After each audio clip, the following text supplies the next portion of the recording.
আজকে আমাদের আলহামদুলিল্লাহ হসপিটালে ওকে এই মাত্র একটা বাবু হলো 2 কেজি 100 গ্রাম মেয়ে বাবু।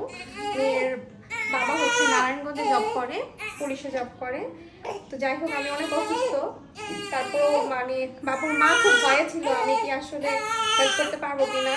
তো শেষ সময় আসলে বাচ্চার মা পুশ করতে পারছিল না, পরে ওটিতে এনে বল দিয়ে পুশ করতে বলা হয়। দেন আলহামদুলিল্লাহ 10 মিনিটে প্রোগ্রেস করে যায়। বাচ্চা কিন্তু টয়লেট করে দিয়েছিল এবং সব পেঁচানো ছিল খুব শক্ত করে।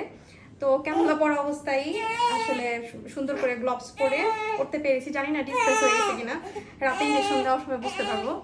তো যাই হোক আমার কাছে মনে হয়েছে একটা যান বাঁচানো খরচ, আসলে এই সময়টা অনেক বেশি ইম্পর্টেন্ট।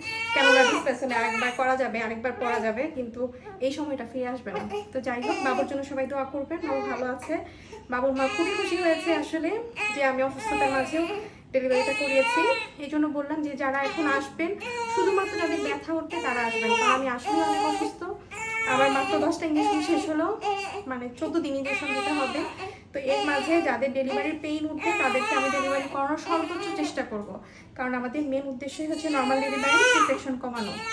তো যাই হোক আমার পেশেন্টগুলোকে অন্তত আমি হেল্প করবো সর্বোচ্চ। বাচ্চার জন্য দোয়া করবেন এবং যে যেখানে আছেন সেখান থেকে নর্মাল ডেলিভারির চেষ্টা করা যাবে। সব ভালো থাকবেন, আল্লাহ হাফেজ, আসসালামু আলাইকুম।